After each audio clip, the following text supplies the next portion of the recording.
Boa noite a todos e a todas. Bem-vindo. Que esse ano seja tão produtivo quanto 2016.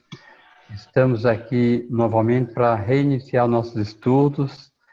Que alegria vê-las e vê-los todos, as carinhas lindas, animadas. Alice, mais uma vez eu quero agradecer. Quando eu vi Alice postando já esse ano o nosso evento, fiquei alegre demais. Falei, Alice, sempre competente, montando a plataforma para que esse estudo possa ser possível, organizando os grupos de estudo. É uma tranquilidade, Alice, tê-la aqui. E o Renato também, né, Renato, que nos conduziu até aqui, algumas vezes o Oswaldo também. Agradecemos essas pessoas maravilhosas. E essas pessoas lindas que estão aqui conosco sempre e aqueles que assistem depois. Feliz ano 2017 e vamos reiniciar o nosso trabalho com muita alegria. Renato, eu passo agora a palavra para você. Olá a todos, um ótimo 2017 para todos que estão nos ouvindo agora e também nos ouvirão depois. E como o Hamilton disse, é um grande prazer e já estava com saudades de retomar esses nossos encontros, onde a gente pode conversar, debater e estudar juntos esse livro que nós estamos lendo, A Fonte Não Precisa Perguntar pelo Caminho, do Bert Hellinger. Hoje, quem vai fazer a leitura vai ser a Larissa, e nós vamos continuar de onde nós paramos no ano passado, em dezembro, que é o procedimento. Então, agora a Larissa vai começar a fazer a leitura para a gente. Podemos começar, Larissa. Vamos lá, verdade aqui. O procedimento. Quando a primeira imagem está constelada, dá-se ao cliente e aos representantes um pouco de tempo para expor-se à imagem e deixá-la agir. Frequentemente, os representantes começam a reagir espontaneamente. Por exemplo, começam a tremer, ou a chorar, ou abaixam a cabeça, respiram com dificuldade, ou olham interessados ou apaixonados para alguém. Alguns terapeutas perguntam depressa demais aos representantes como se sentem e dificultam ou interrompem assim esse processo. Quem interroga depressa demais os representantes usa isso facilmente como substituto para a própria percepção e, com isso, também faz com que os representantes se sintam inseguros. Primeiro, o terapeuta deixa a imagem atuar também sobre si mesmo. Frequentemente, vê imediatamente qual pessoa está mais carregada ou ameaçada. Se, por exemplo, essa pessoa foi colocada voltada para fora ou apartada dos outros, ele vê que ela quer ir embora ou morrer. Então, sem perguntar antes a alguém, ele precisa somente levá-la alguns passos mais na direção em que olha e observar o efeito que essa mudança provoca nela e nos outros representantes. Ou quando todos os representantes olham na mesma direção, ele sabe imediatamente que em frente a eles deve estar uma pessoa que foi esquecida ou excluída, por exemplo, uma criança que morreu prematuramente ou um antigo noivo da mãe morto na guerra. Então, pergunta ao cliente quem poderia ser e coloca a pessoa no quadro antes que qualquer dos representantes tenha dito algo. Ou quando a mãe está rodeada por seus filhos, de tal maneira que dá a impressão de que esses desejam impedi-la de ir. O terapeuta pergunta imediatamente ao cliente: o que aconteceu na família de origem da mãe que poderia explicar essa sucção? Então, primeiro procura um alívio e uma solução para a mãe, antes de continuar a trabalhar com os outros representantes. O terapeuta desenvolve, portanto, os próximos passos da constelação inicial e pede informações adicionais ao cliente para o próximo passo, sem fazer ou perguntar mais do que necessita para o mesmo. Assim, a constelação familiar mantém a sua concentração no essencial e sua especial densidade e tensão. Cada passo desnecessário, cada pergunta desnecessária, cada pessoa adicional não necessária para a solução diminui a tensão e desvia das pessoas e acontecimentos importantes. Constelações condensadas. Às vezes, já é suficiente colocar somente 2 representantes, por exemplo, uma mãe e seu filho com AIDS. Então, o terapeuta nem necessita dar maiores instruções. Ele entrega os representantes aos sentimentos e movimentos que resultam do campo de força entre eles. Entretanto, sem que eles digam algo nesse momento. Então, decorre um drama sem palavras, no qual não somente os sentimentos das pessoas envolvidas vêm à luz, mas também se origina um movimento que mostra quais passos ainda são possíveis e adequados para ambos. O espaço. Aqui se mostra o efeito mais surpreendente da atitude e do procedimento fenomenológicos. A reserva concentrada do terapeuta e o grupo envolvido criam um espaço no qual relações e emaranhamentos vêm à luz e se movem em direção a uma solução, que faz com que os representantes pareçam ser movidos como por uma força poderosa que age de fora. Essa força se serve deles e deixa muitas hipóteses psicológicas e filosóficas usuais parecerem insuficientes e falhas. A participação. Primeiro, fica demonstrado que existe, obviamente, um saber através de participação. Os representantes, em uma constelação, se comportam e sentem como as pessoas que representam, apesar de que nem eles ou ainda o terapeuta tenham informações prévias sobre as mesmas, que ultrapassem os fatos e acontecimentos externos mencionados anteriormente. Frequentemente, o cliente fica perplexo que os representantes se expressem da mesma maneira que ele conhece das pessoas reais, ou que eles mostrem os mesmos sentimentos e sintomas que têm as pessoas reais. Isso permite concluir que também os verdadeiros membros da família possuem esse saber através de participação. Assim sendo, que nada que seja significante em sua família fica oculto de sua alma.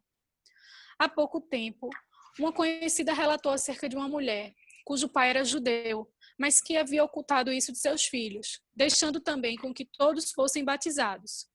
Ela soube isso através dele pouco antes de sua morte. Ao mesmo tempo, ficou sabendo também que seu pai havia tido 2 irmãs que haviam morrido em um campo de concentração. Essa mulher tinha tido várias profissões, uma após a outra.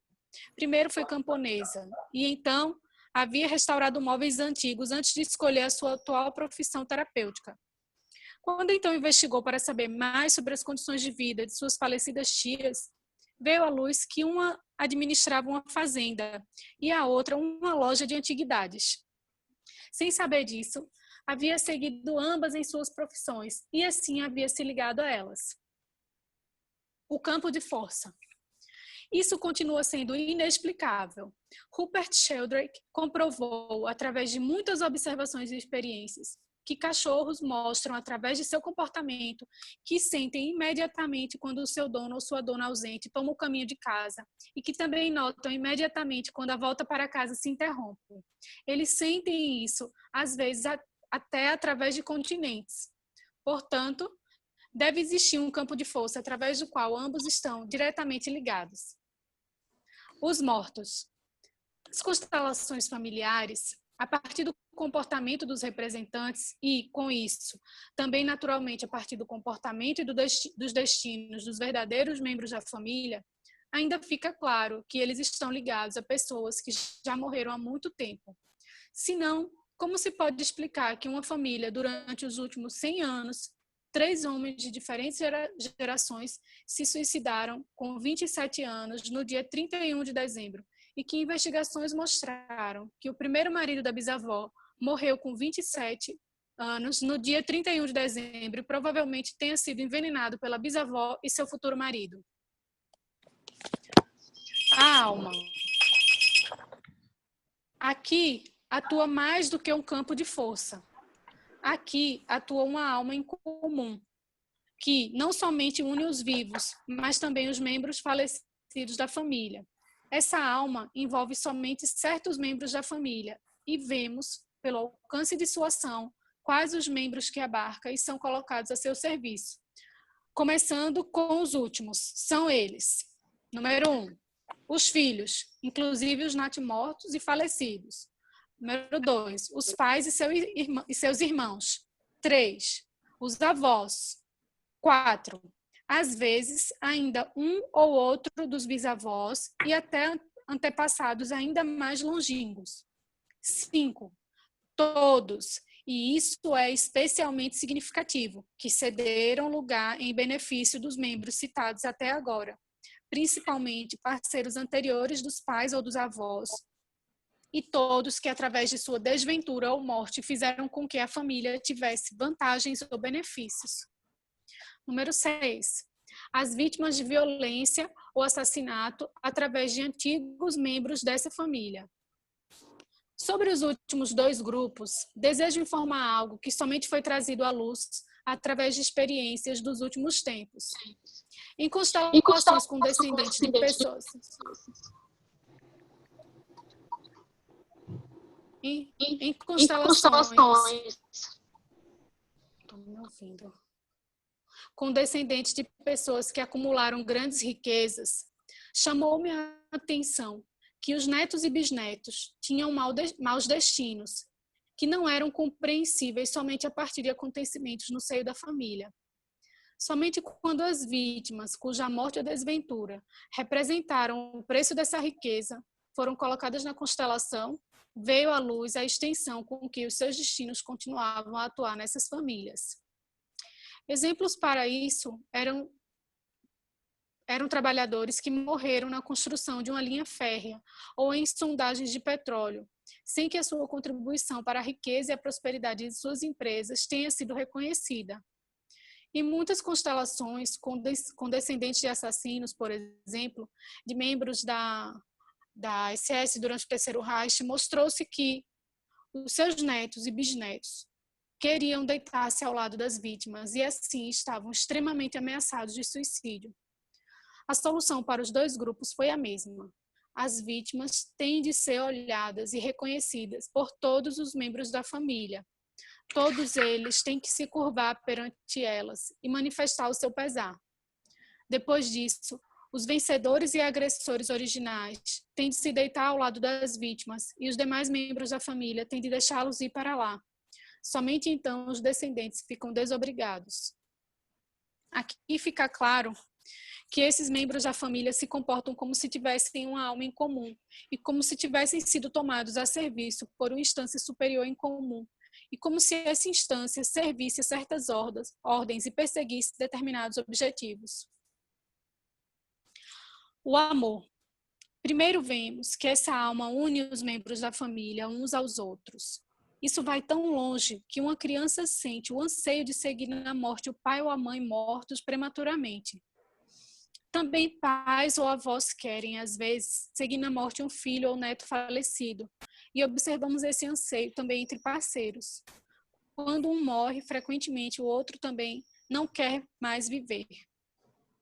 Larissa, vamos fazer uma pequena pausa. Vamos ver se tem alguém que quer comentar algo ou se tem alguma pergunta.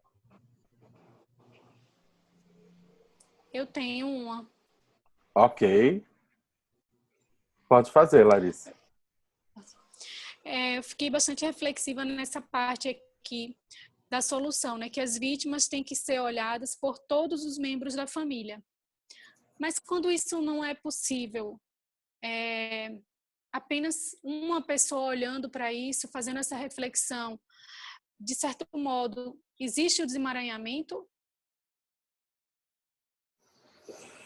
Se não for possível envolver toda a família ou fazer uma reflexão maior disso tudo? Isso é uma boa questão, Larissa. O que a gente observa, ou eu tive algumas experiências desse tipo, e normalmente ali fica disponível, ou geralmente está ali presente, um dos membros da família. Muito dificilmente estar todas as pessoas ali. O que a gente observa, ou pelo menos o que foi a minha experiência acerca disso, eu já tive várias nesse tipo de procedimento, é que inicia-se ali um processo de cura através da pessoa que está ali. E com muita frequência, essa pessoa leva esse olhar para o resto da família. E o que a gente observa é que isso pode ter excelentes resultados e a cura pode acontecer. Mas é um fato que pela impossibilidade de todos estarem ali, uma pessoa fazer isso e não toda a família fazer isso pode gerar pode não ter os bons resultados que se poderia obter se caso todos estivessem ali e pudessem fazer essa profunda reverência. Então, assim, eu já tive situações onde tinha várias pessoas da família, onde apenas uma conseguia reconhecer esses benefícios e as outras se negavam a isso. Mas eu percebi que depois de um tempo, através de informações que me chegaram, todos da família acabaram se curvando com o passar do tempo e acabaram reconhecendo e cedendo a esse movimento profundo. Então, eu acredito que, na maioria das vezes, isso só vai começar através de uma pessoa, porque é muito difícil estar todos lá. Mas isso inicia um processo, e essa pessoa leva esse olhar, e através dessa atitude inicia-se um processo de cura. Imagina. Obrigada, Renato. Mais alguém? Não tem mais nenhuma pergunta. Tá, então eu gostaria de fazer uma observação que vem lá do início da leitura que a Larissa está fazendo, que é sobre o procedimento. Esse procedimento, ele hoje, nas novas constelações, ele está bastante, eu poderia dizer que está bastante diferente. Primeiro porque, com as novas constelações, com muita frequência, o Bert nem pergunta a questão para a pessoa. E isso era um procedimento habitual, ele perguntar qual era a questão da pessoa.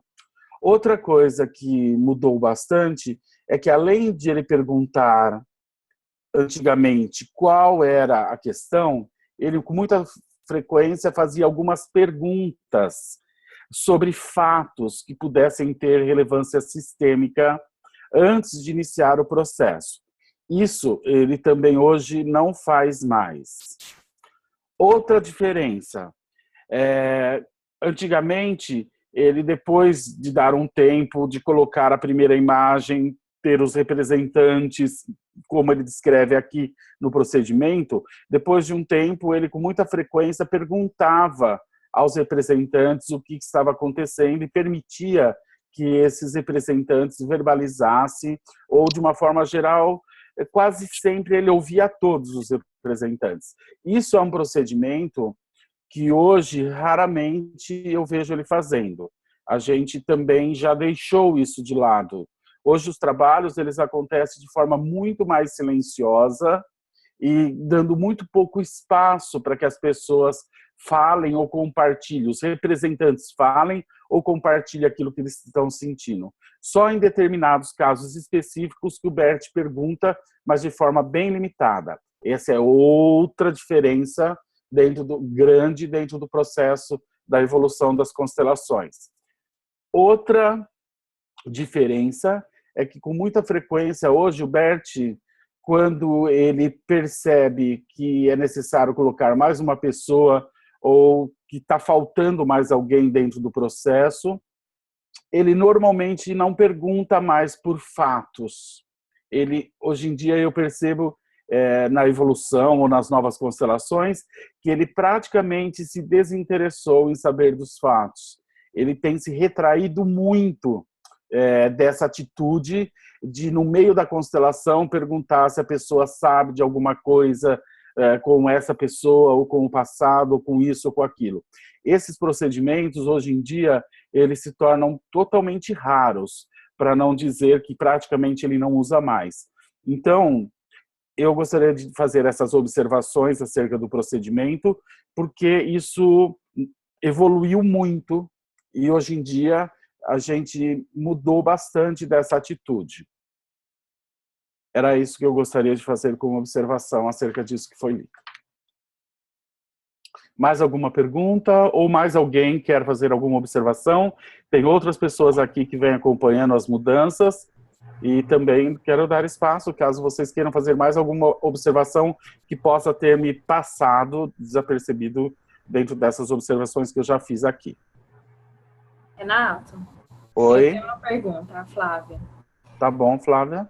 Aí ele começa a constelação como, então? Ele já coloca o cliente, só o cliente, o que mais que ele colocaria? Como que é feito o procedimento? Não existe uma regra fixa hoje. O que normalmente acontece hoje é que ele se conecta com a pessoa de uma forma silenciosa e muitas vezes ele já lança a questão só por essa ressonância com a pessoa, com essa sincronicidade, ou ele faz uma afirmação, ou ele coloca uma questão, ou ele já coloca a pessoa direto, ou às vezes ele busca um representante para a pessoa, e às vezes até ele pergunta qual é a questão. Eu não vou dizer que ele nunca mais faz isso. Ele faz isso, mas não é mais o procedimento habitual. Hoje o procedimento habitual é entrar em ressonância e direto dessa ressonância ele já vai direto na questão essencial. Antes ele também ia na questão essencial, mas ele dava mais espaço para a pessoa colocar uma pergunta. Hoje em dia ele não faz mais isso. Então ele senta de lado da pessoa, a pessoa senta ao lado dele, ele olha para essa pessoa, ele entra em ressonância. Normalmente ele já sabe qual é a questão no processo de ressonância e ele normalmente a partir daí faz uma afirmação ou faz uma colocação.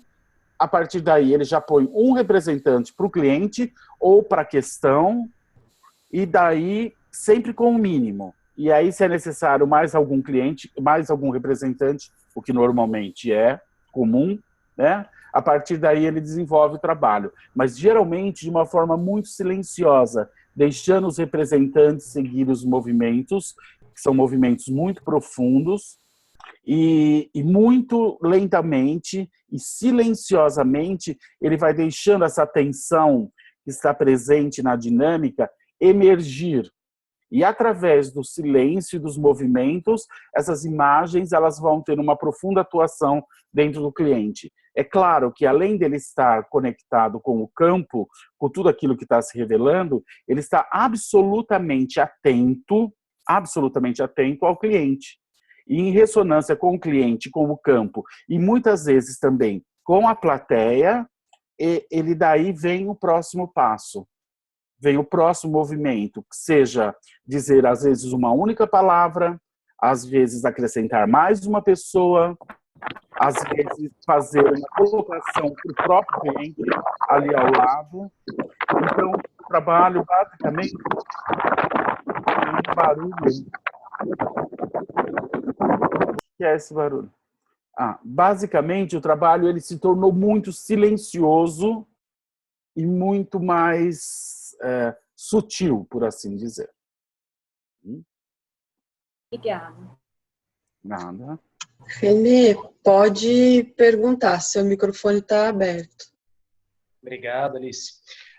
Não, só complementando o que o Renato colocou, é muito interessante essa postura de recolhimento, né, que o Hellinger tem agora e o extremo cuidado que ele tem com o cliente que senta ao seu lado.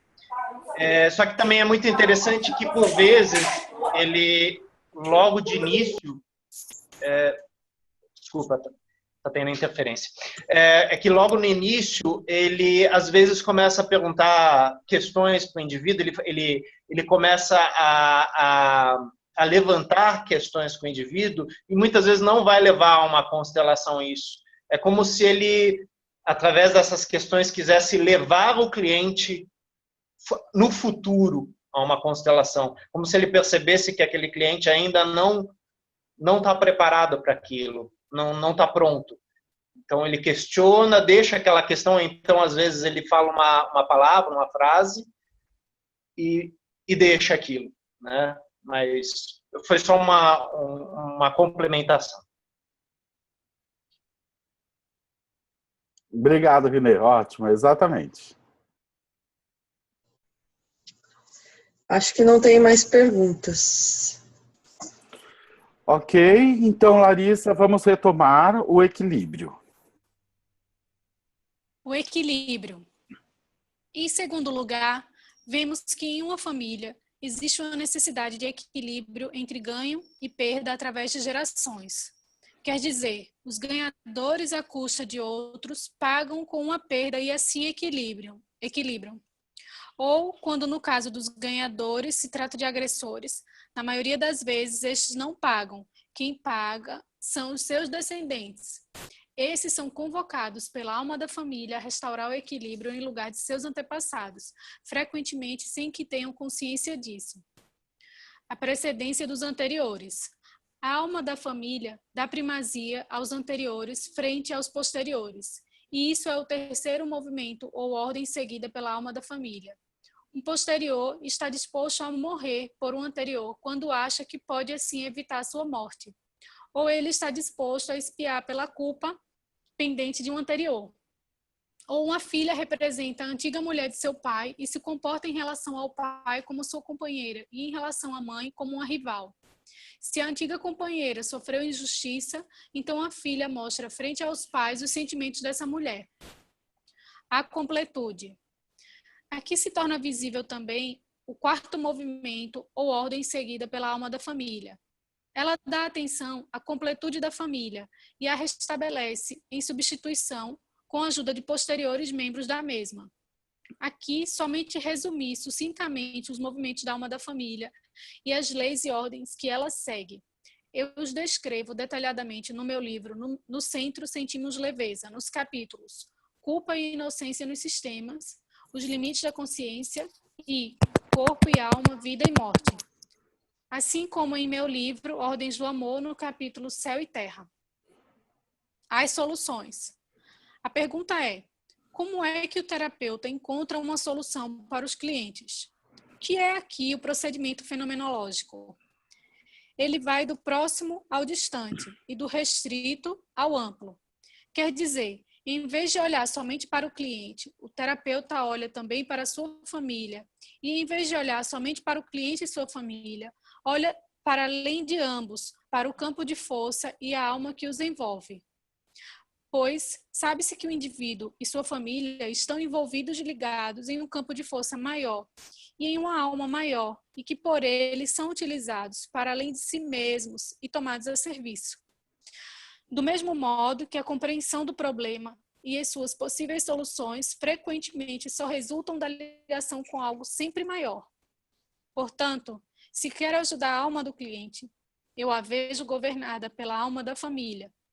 Entretanto, se aqui também olhar apenas para o cliente e sua família, reconheço talvez as ordens e leis que levam aos emaranhamentos. Mas só compreendo onde estão as soluções quando encontro um acesso para o campo de força e para as dimensões da alma que ultrapassam o indivíduo e sua família. Essas dimensões da alma não podem ser influenciadas por nós, somente podemos nos abrir a elas, pois quando se trata do decisivo, a compreensão das imagens, frases e passos para a solução e a cura que nos são presenteados por essa alma. O terapeuta se abre para a ação dessa grande alma, através da total retração de sua intenção e pelo seu respeito por aquilo que ele talvez tema, inclusive o medo de fracassar. Então, de repente, chega-lhe uma imagem, ou uma palavra, ou uma frase que lhe permite o próximo passo. Entretanto, é sempre um passo no escuro. Somente no fim mostra-se que foi o passo certo, que reverte o perigo. Portanto, entramos em contato com essas dimensões da alma através da atitude fenomenológica. Isso quer dizer mais através do não agir centrado do que através do agir. Através de sua presença centrada, o terapeuta ajuda também o cliente a chegar a essa atitude e a compreensão e força daí decorrentes. Frequentemente, o cliente não pode suportar essa compreensão e torna-se fechar a ela. O terapeuta também concorda com isso através de sua reserva. Também aqui não se deixa envolver no destino do cliente e de sua família, nem através de pretensão interna ou externa. Isso pode parecer duro, mas é consequência da experiência que cada uma dessas compreensões presenteadas dessa maneira é incompleta e temporária, tanto para o terapeuta como também para o cliente. Para finalizar, retorno ao início, a diferença entre o caminho do conhecimento científico e fenomenológico. Eu a resumi já há alguns anos em uma história. Ela se chama Duas Maneiras de Saber. Um erudito perguntou a um sábio como as partes se unem em um todo e como o saber sobre as muitas partes se diferencia do saber sobre a plenitude. O sábio respondeu: o disperso se une em um todo quando encontra seu centro e atua concentrado, pois somente através de um centro o muito torna-se essencial e efetivo. E sua plenitude se nos revela então como simples, quase como pouco, como força serena dirigida ao que se segue, que tem peso e está contíguo ao que sustenta. Assim, para conhecer ou transmitir a plenitude, não preciso, portanto, saber, dizer, ter, fazer, tudo em detalhe. Quem deseja entrar na cidade passa por uma única porta. Quem dá uma badalada em um sino faz retinir com esse único tom muitos outros. E quem colhe a maçã madura não precisa averiguar sua origem. Ele a segura na mão e a come. O erudito objetou: quem quer a verdade tem que conhecer também todos os detalhes. O sábio, porém, contestou: sabe-se muito somente sobre a verdade que nos foi legada. Verdade que leva adiante é nova e ousada, pois ela contém seu fim, assim como uma semente à árvore. Portanto, aquele que ainda hesita em agir, porque quer saber mais do que lhe permite o próximo passo, não aproveita o que atua. Ele toma a moeda pela mercadoria e transforma em lenha as árvores. O erudito acha que essa só pode ser uma parte da resposta e lhe pede ainda um pouco mais. Mas o sábio se recusa, pois plenitude é, no princípio, como um barril de mosto, doce e turvo, e precisa fermentação e tempo suficiente até ficar claro. Então, aquele que o sorve, em vez de degustá-lo, passa a cambalear embriagado. As constelações familiares e os movimentos da alma. Nota preliminar. A entrevista a seguir foi gravada em Washington, D.C. As perguntas foram feitas por Harold Honan. Minha sugestão seria propor a você alguns assuntos e fazer algumas perguntas. Minha imagem é que muitos somente ligam você às constelações familiares e às ordens do amor. Com efeito, isso é ainda o conteúdo essencial do seu trabalho, mas para além disso, também cresceu algo que traz à luz o significado dos movimentos da alma. Gostaria de conversar com você sobre isso e fazer perguntas sobre o estado momentâneo de suas experiências. Acompanho você já há algum tempo. Se me recordo, às vezes você constela uma ou duas ou também 3 pessoas e não lhes diz absolutamente nada, de forma que essas pessoas podem se orientar totalmente de acordo com seus movimentos internos. Eu me recordo aqui da constelação de um homem em Freiburg, cuja mulher estava em coma vigil e, nesse estado, havia dado à luz uma criança. Além disso, houve constelações semelhantes na Espanha. Olhando para trás, como é que você descreveria a transição das constelações familiares para os movimentos da alma? Antes de entrar em detalhes e falar dos movimentos da alma, desejo voltar ao que conduziu aos conhecimentos sobre as ordens do amor. Foram as compreensões sobre a consciência, a diferenciação entre a consciência pessoal sentida e a consciência coletiva inconsciente, portanto não sentida, facilita aqui o caminho. Quem não pode fazer essa diferenciação não entende o que acontece nas constelações familiares, principalmente não entende o que são soluções adequadas. As ordens da consciência coletiva. Dentre os 2 tipos de consciência, a consciência coletiva inconsciente é, evidentemente, a original, a arcaica. Por assim dizer, ela se originou antes que o indivíduo pudesse se diferenciar e seguir uma consciência pessoal. É a consciência de um grupo. Esse grupo é mantido unido através de uma instância em comum, que zela para que nessa coletividade sejam mantidas certas ordens, para que a violação dessas ordens seja expiada, e assim tenta anular a violação, ou, pelo menos, que sejam trazidos à memória aqueles que sofreram injustiça, fazendo com que seu destino seja repetido por outros. Essa coletividade é claramente delimitada. Ela abarca os filhos, os pais, os irmãos dos pais, os avós, um ou outro dos bisavós, e abarca aqueles que foram excluídos dessa coletividade, portanto, aqueles que não são lembrados.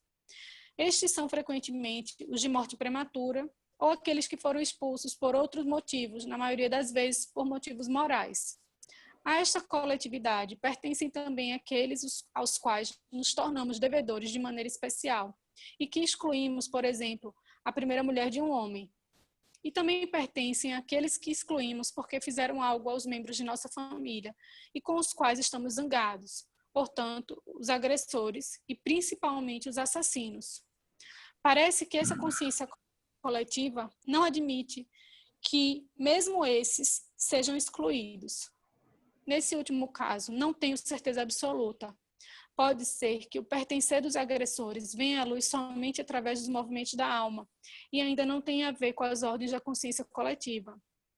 Entretanto, eu o menciono aqui para que não seja esquecido. Essa consciência coletiva cuida para que a coletividade, portanto, o sistema que dirige, fique intacto e que ninguém seja excluído, ninguém seja expulso e que ninguém fique esquecido.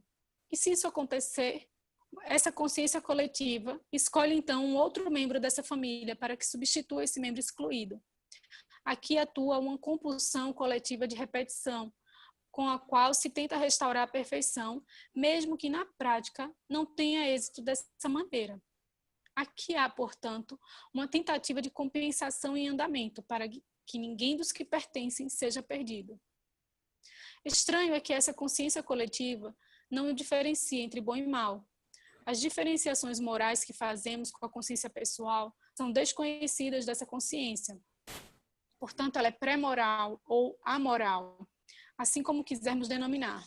Ela reconhece, de maneira especial, cada membro como igualmente importante. Naturalmente, com isso, é também uma grande consciência. Essa consciência impõe uma hierarquia que nós, aliás, não conhecemos ou para a qual se perdeu o significado.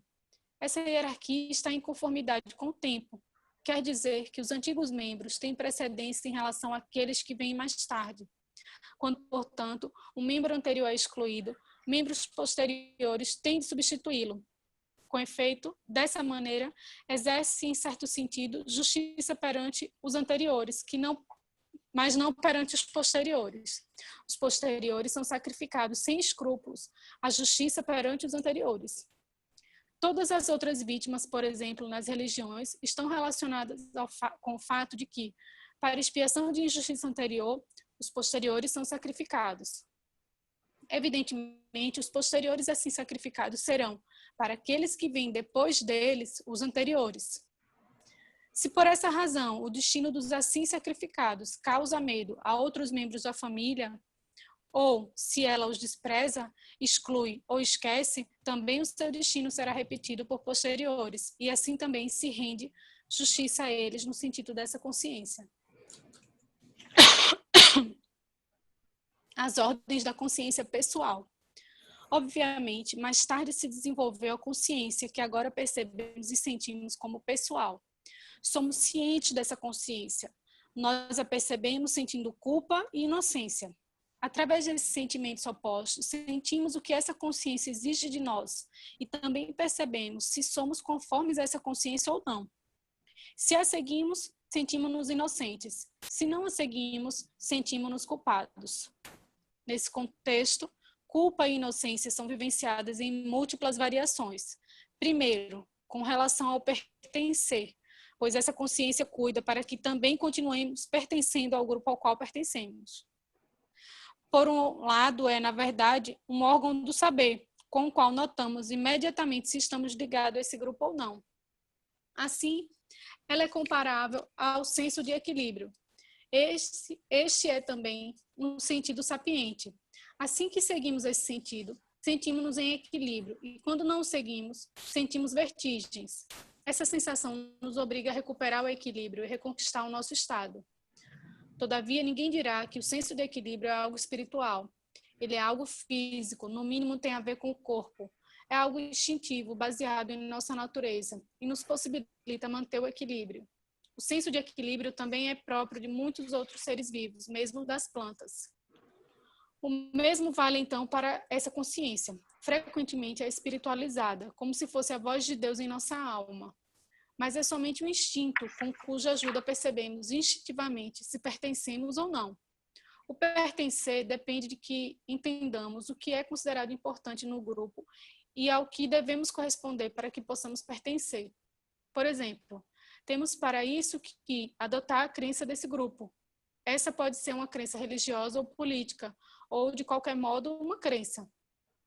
Quem se dedica a essa crença e corresponde às suas exigências, sente-se pertencente e se sente inocente, independentemente do fato dessas exigências serem aceitáveis e sensatas se olhadas objetivamente ou em um contexto amplo. O sentimento de culpa que serve a essa função da consciência é vivenciado por nós como medo de perder o pertencer. É um sentimento de culpa que mais fortemente experimentamos, aliás, talvez até o sentimento mais forte. Ele nos obriga a mudar o nosso comportamento para podermos assegurar ou recuperar o nosso pertencer.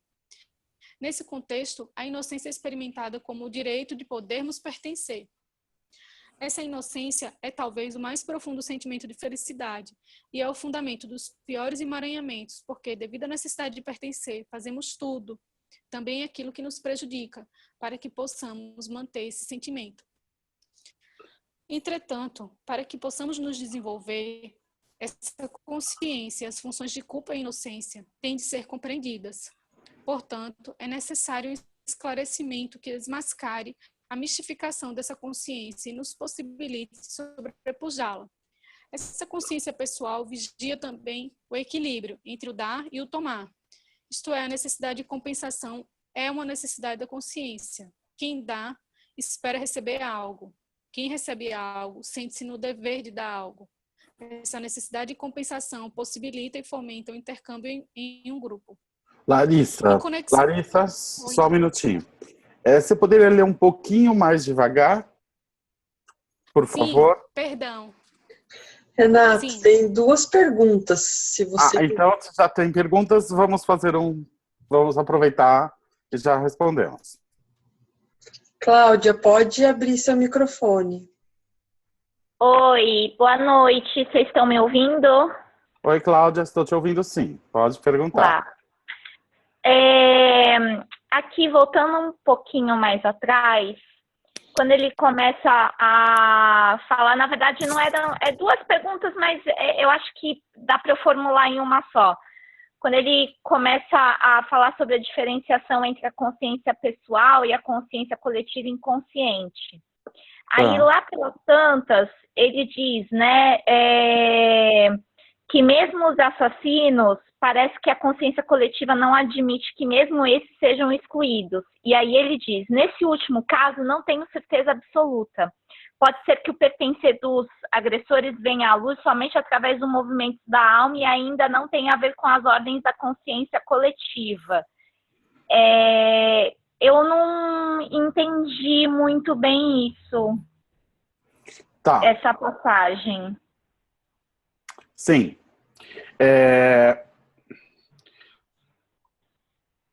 Antigamente, não sei se é demais falar antigamente, mas quando eu comecei a acompanhar o Bert há quase 20 anos, ele acreditava, quando ele falava sobre essa ordem da pertinência, ele falava que dentro dessas ordens, ele dizia que, de uma forma geral, todas as pessoas que pertenciam ao sistema, elas tinham direito de pertencer ao sistema, que ninguém podia ou devia ser excluído desse sistema.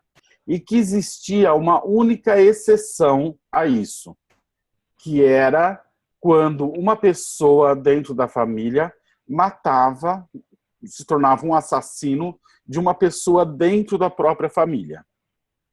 Então, nessa época, ele entendia isso dessa forma, né? Ele entendia que um assassino dentro da família, ou seja, uma pessoa que matou alguém da própria família, ele entendia que ela se tornava uma profunda ameaça para a própria família, para a grande família. Então, em muitos trabalhos, ele teve uma certa compreensão de que o que trazia alívio para essa família é que essa pessoa, que esse assassino, ele fosse excluído dessa família. E isso a gente percebia, eu também, em muitos trabalhos que eu fiz, eu percebia que a família só se acalmava quando o representante desse assassino ele era colocado para fora da sala onde o trabalho estava sendo feito. Ou seja, se ele era excluído da família, observava-se que a família respirava aliviada ou se sentia mais segura. Ou seja, a presença do assassino dentro uma presença de alguém da família que é assassino dentro da própria família gerava um profundo estado de ansiedade e insegurança. Então o Bert percebeu isso, só que ele entendia que isso era a exceção nessa época. Ele entendia que isso era a exceção. E é disso que ele está falando. Ou seja, essa pessoa ela era excluída desse contexto da família, dessa alma familiar, ou dessa inconsciente da família, mas essa pessoa, esse assassino, ele era absorvido e acolhido por uma consciência maior, coletiva. Ou seja, essa pessoa da família, que a família excluía porque era um assassino, ela ganhava o direito de pertencer dentro dessa consciência maior coletiva, porque dentro dessa consciência coletiva, ela acolhia essa pessoa, ou em outras palavras, parece que essa pessoa estava a serviço de algo, não só para a família, como para a sociedade. Então, eu percebo, quando ele fala isso, nesse parágrafo que você questiona, eu sinto que ele está falando exatamente disso, que ele está falando que ele tinha uma dúvida, ou pelo menos tinha aqui essa dúvida, de que se essa pessoa ela deveria ser de fato excluída ou essa exclusão ou esse acolhimento dentro dessa consciência inconsciente coletivo era parte dessas ordens. Então, assim, eu não vejo, ou pelo menos eu não ouvi ele ainda tendo uma grande conclusão acerca disso. Talvez ele já tenha tido, eu não sei se pessoas que também acompanham ele tenham visto ele falar sobre isso ultimamente. Mas eu não vi ele ter uma grande conclusão ainda acerca disso. Entendi. Mas basicamente é disso que ele estava falando nesse parágrafo. Dessa dúvida do assassino poder ou não pertencer. E isso está ligado a quê? Esse poder ou não pertencer? Isso está ligado à alma da família a qual ele pertence, esse direito ou não de pertencer, ou está ligado a essas outras forças que atuam no inconsciente coletivo?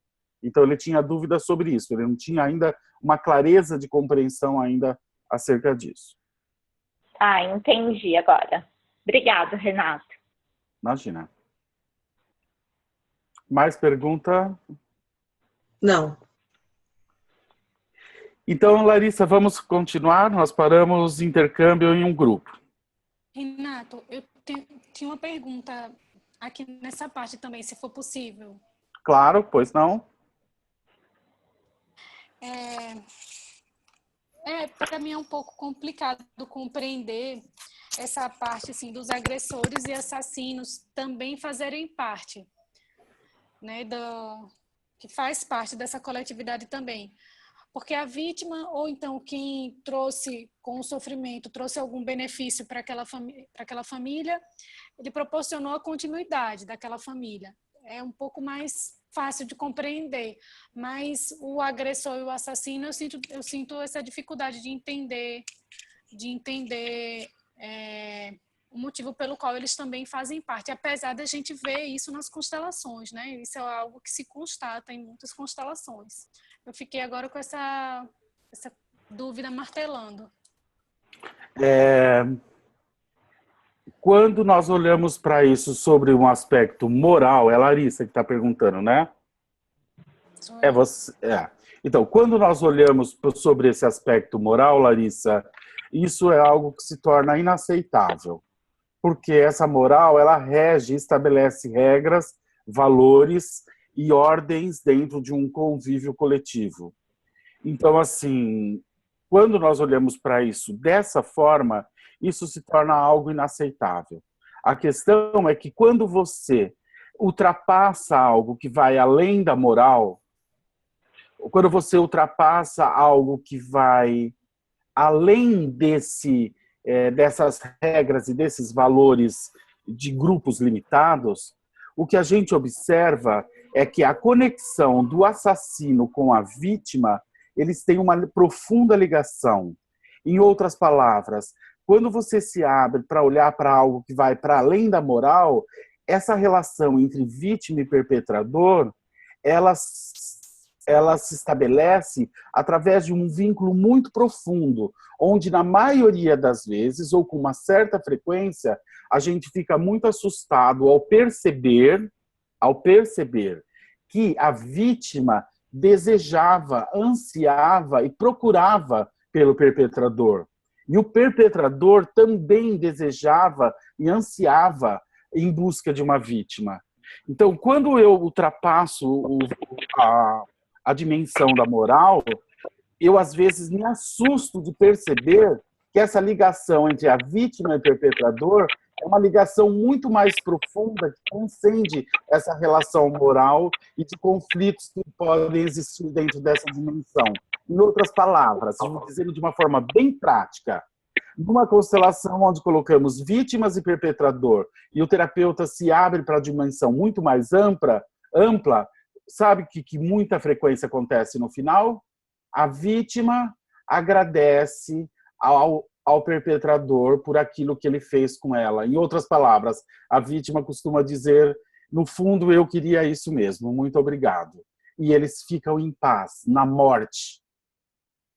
Isso é algo muito surpreendente, é algo revolucionário, porque até então a gente não tinha conseguido alcançar esse nível de conexão entre eles. Então, se o terapeuta tem essa paciência, esse centramento e, ao mesmo tempo, esse vazio, é incrível como a vítima e o perpetrador encontram uma solução dentro de um movimento muito profundo de consciência. Então, quando a gente olha para isso, a gente começa a entender o quê? Que são forças muito além da moral que atuam na relação dessas pessoas. E quando a vítima e o perpetrador se reconhecem ou se encontram, algo irresistível acontece entre eles. Irresistível. Lindo, né? É muito lindo, é muito incrível. Mas preciso me despedir, eu preciso me purificar, me despedir dessas coisas morais para conseguir ajudar uma pessoa dentro dessa dimensão. Eu, de fato, não posso ter nenhum valor moral acerca disso. Isso eu estou cansado de ver nos meus trabalhos. As vítimas, perpetradores ficando em paz, se reconciliando e se deitando juntos em paz. Na morte, é claro. Obrigada, Renato. Imagina. Renato, Sim, Alice. o Oswaldo tem uma pergunta. Claro.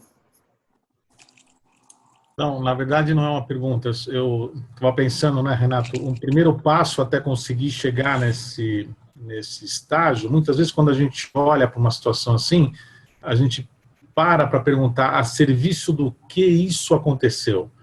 E a gente começa a entrar numa outra conexão, a hora que a gente se acalma para poder tentar entender, porque é um serviço para o sistema, é um serviço para a pessoa e mais amplamente também, muitas vezes, é um serviço para o próprio sistema, né? Então, é uma forma da gente dar um primeiro passo nessa direção, eu acho, né? Era só isso que eu queria dizer. Obrigado, Oswaldo. O Renê acrescentou no chat a importância de entrar no campo sem intenção, sem medo. Exatamente. Essas são duas das características necessárias para a gente poder desenvolver esse olhar fenomenológico. Sem medo, sem intenção e sem amor. Mais alguma observação ou pergunta? A Cláudia tem outra pergunta. Pode fazer, Cláudia.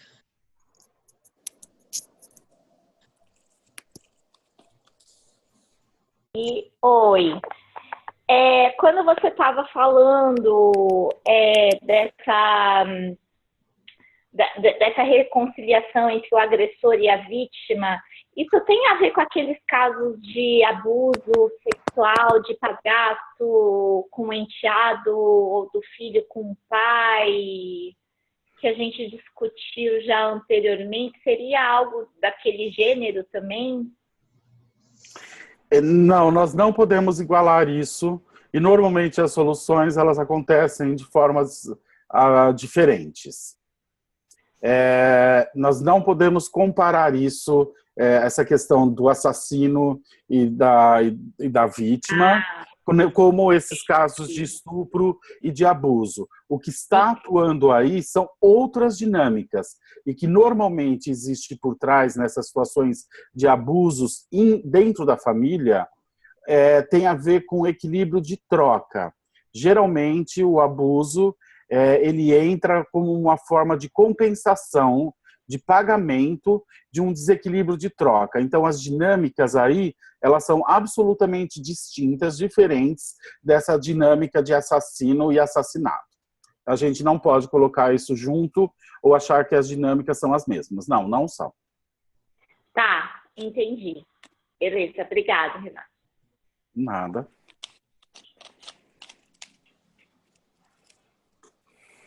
Mais alguma? Não. Então, vamos caminhar mais um pouquinho. Larissa, por favor, querida. Em conexão com essa necessidade, a culpa é vivenciada como o dever de dar, e inocência aqui é vivenciada como liberdade do dever ou como direito, depois que eu tenha dado algo a outrem. Essa consciência também é importante com relação à ordem do convívio, mas aqui isso não me é tão significante, eu apenas o menciono. Movimentos opostos das duas consciências. O desenvolvimento de nosso convívio, evidentemente, ainda não está concluído com o desenvolvimento da consciência coletiva e da consciência pessoal. Isso se mostra no fato de que essas duas consciências seguem objetivos opostos e que a sua harmonia está perturbada. Está perturbada principalmente porque não reconhecemos o que a consciência inconsciente exige de nós. Na verdade, isso só vem à luz através das constelações familiares. Somente quando entendemos as necessidades e as ordens dessa consciência, podemos governar os movimentos da consciência coletiva de tal maneira que suas necessidades possam ser satisfeitas sem que sejam causados danos aos que vêm mais tarde. Portanto, para que não seja feita justiça somente aos anteriores, mas também aos posteriores. Por outro lado, às vezes, a consciência pessoal nos obriga a fazer algo que contradiz a consciência coletiva. Por exemplo, nos obriga a que, por amor, assumamos algo para alguém que esteve lá antes. Por exemplo, quando uma criança assume uma culpa por seus pais. Mas porque isso contradiz a ordem de precedência e a hierarquia de acordo com o tempo, somos impulsionados pela consciência pessoal e fazemos algo que, mais tarde, será vingado em nós pela consciência coletiva e inconsciente. Muita desventura se origina do antagonismo entre as duas consciências.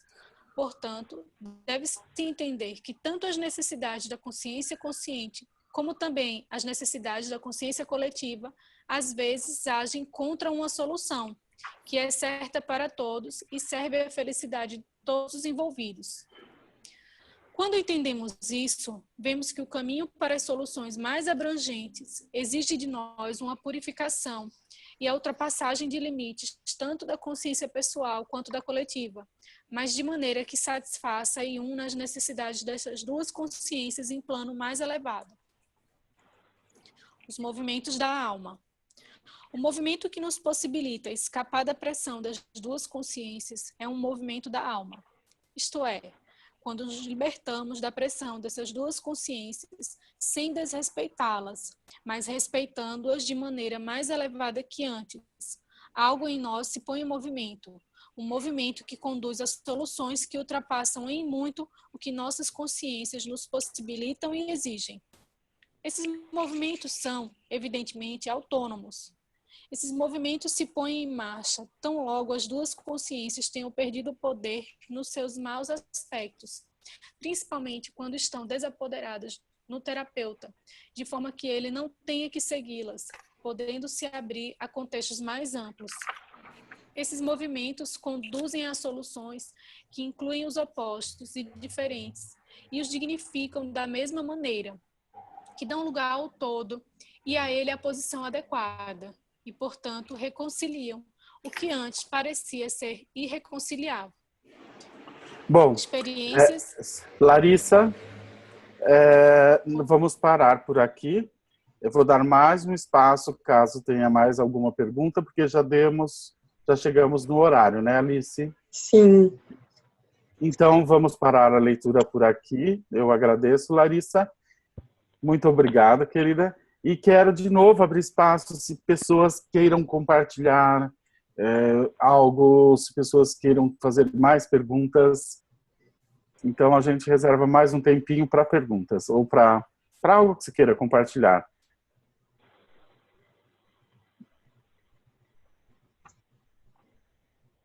Renato?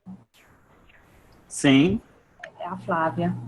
Oi, Só Flávia. um pouquinho para a gente, porque eu estava assim pensando, bom, então a gente deveria deixar a nossa consciência individual de lado e seguir mais a coletiva. E aqui agora no final ele fala justamente o contrário, que a gente deve deixar as duas, né?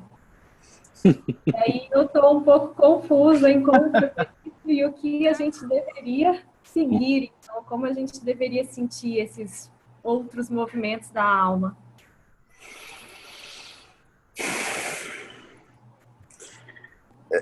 Essa é uma boa pergunta, ou um bom questionamento. Na verdade,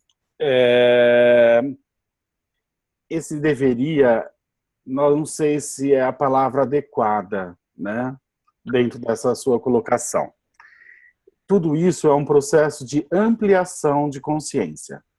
A nossa consciência pessoal, nós temos consciência e vivenciamos ela de forma como uma inocência ou como culpa.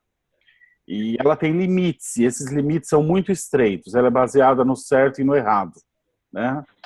Então, quando nós vivemos identificados com essa consciência, nós perdemos a possibilidade de olhar para algo maior que atua sobre isso, que é o inconsciente coletivo da família, por assim dizer, né? A consciência sistêmica, a consciência mais ampla, a consciência que a família desenvolve. Então, para eu poder olhar para essa consciência sistêmica, familiar, eu preciso me despedir, ou eu preciso abrandar, ou eu preciso começar a não acreditar mais tão cegamente nesses valores da minha consciência pessoal. Então, para eu ganhar a consciência sistêmica, eu preciso me despedir da minha consciência pessoal. Ou seja, não é que eu não vou mais agir de acordo com ela, mas eu não vivo mais limitado ou cegamente agindo de acordo com isso. Ou seja, as minhas decisões, minhas atitudes, elas partem de um outro princípio, não mais somente a partir dessa consciência pessoal. Então, ao fazer isso, eu ganho, a minha consciência ela se amplia. O que significa isso? Significa que eu agora já não olho mais as coisas a partir do certo e errado. Significa que eu começo a perceber que atrás daquilo que eu não entendo pode existir uma explicação dentro de uma dimensão que está além daquilo que eu tenho conhecimento. Quando eu desenvolvo essa atitude, eu estou ampliando a minha consciência pessoal e ela passa agora a agir de uma forma mais ampla, porque eu me abro para algo novo que está além da minha compreensão. À medida que eu faço isso, eu vou encontrar um outro limite, que é o limite dessa consciência coletiva. Porque essa consciência sistêmica ou coletiva, ela também tem limites. Ela também estabelece limites. Porém, se agora eu ficar preso nos limites dessa consciência coletiva, eu vou me deparar com determinados conflitos entre essas duas consciências, tanto a consciência pessoal brigando com a consciência coletiva, como a consciência coletiva brigando com a consciência pessoal, que isso me impede, me coloca de novo dentro de um limite, que é o limite que é estabelecido por essas duas consciências. Então, para que eu possa ajudar uma pessoa dentro desse olhar sistêmico, eu agora tenho que também me despedir dessa consciência coletiva e me abrir para algo muito maior. E quando eu me abro para esse algo muito maior, com muita frequência surgem soluções para esses conflitos dessa consciência pessoal e dessa consciência coletiva. Ou seja, no momento que eu amplio a minha consciência para esses movimentos da alma, né, ou movimentos do espírito, que é talvez até mais amplo ainda, o que acontece? Surgem soluções que surpreendem tanto a consciência pessoal como a consciência do coletivo. Então não se trata basicamente de ser certo ou errado, ou de que forma eu tenho o quê. Isso é uma expansão da consciência. E ela vai seguindo passo a passo, à medida que a gente vai aprendendo a se entregar a esse algo muito grande. Então não se trata de que eu devo olhar assim ou eu devo olhar assado. Se trata de uma expansão de consciência que todos nós vamos adquirindo e que esse trabalho de constelação, de uma certa forma, vem nos permitindo, de uma forma muito simples e através de vivências, expandir muito rapidamente essa nossa percepção desses níveis de consciência. Então, na verdade, não existe certo ou errado, existe uma ampliação. Você vai ampliando o seu olhar. E até um ponto em que você abandona essa ideia de julgar. Até o ponto em que você simplesmente se deixa estar presente de algo exatamente como esse algo se manifesta, sem intenção, sem julgamento. Então, nesse momento, a minha consciência está profundamente expandida, porque eu não tenho mais intenção, eu não tenho mais desejo, eu não tenho mais medo. Eu me relaciono com aquilo que se manifesta exatamente como aquilo se manifesta. Então, tem a ver com isso, com ampliar essa consciência. E não se trata de certo ou errado. Obrigada, Renato. Imagina. Mais alguma questão, Alice? Não, tem alguns comentários aqui no chat da Alessandra, que é aceitar a vida como ela é, como vem, reverência com o mistério que a vida é. E o Oswaldo falou, olhar para tudo do jeito como é.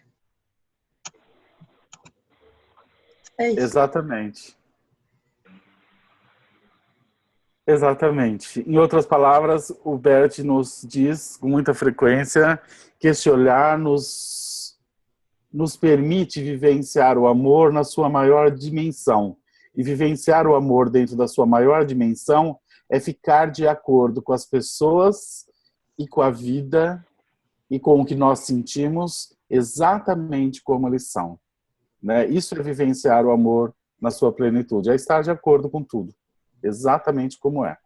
Saber que tem algo maior que movimenta tudo e que está tudo certo como está. Bom, então eu vou me despedindo por aqui. Agradeço a Jussara pela linda leitura.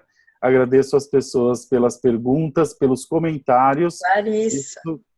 Larissa, desculpa. Jussara não, Larissa, desculpa. E agradeço a todos. E agradeço a todos pelas perguntas, pelos comentários. Isso torna esse encontro muito rico e nos permite essa troca. Então, muito obrigado e devolvo a palavra à Alice e ao Hamilton. Boa noite a todos. Boa noite, até terça-feira que vem.